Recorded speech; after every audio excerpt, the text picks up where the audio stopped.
I want to talk about my son and his early struggles in school. I don't know if any of you have your kids that struggle in school, but my son was one of those kids that struggled to keep his attention in school.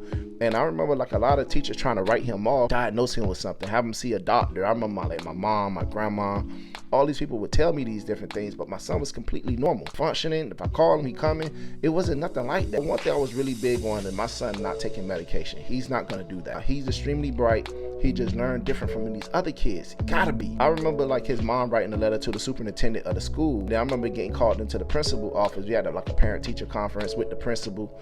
And I remember the teacher was saying that, hey, he tests really, really well. He tests like the highest in the class all the time. It's just when he completed the daily task, as far as the work, he would just not complete the work. He would just do something completely different than what the teacher is telling him to do. What's the big deal? Just send it home. I'll make sure it get done and I'll send it back to the school. But I remember the teacher was like, no, there's a thing called classwork. There's a thing called homework. That's why we send the homework home and he has to do the classwork.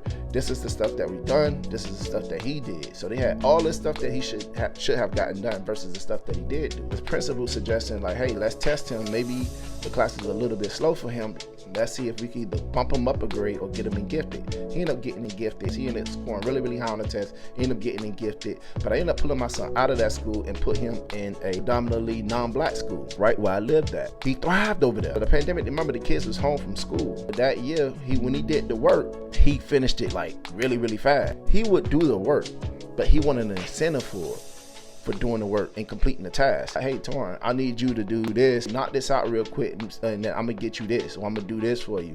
And he would do it a lot of times because he want an incentive for it. But if I didn't promise him something, he's gonna take forever to do it. But I realized my son was very incentivized, which kind of brought me to he probably a sales guy. He would go hard, but it has to be something tangible for him that he could see at the end, that he's rewarded with something. And I know school wasn't really like that. When it came to Roblox and Minecraft, my son played Minecraft, and I knew he was very creative because he would create these cities and these towns, and I would think they would be templates, but they actually are things that he built with his own mind and creativity and his own imagination. Sometimes you don't know how bright your kids are until you line them up with people that are either experts or professionals in that field. Getting my son flight simulator as well. I didn't know he knew this much about aircrafts and knew how to fly a plane until I got him in touch with a guy that was a pilot. He was like, hey T, I'm gonna be honest with you.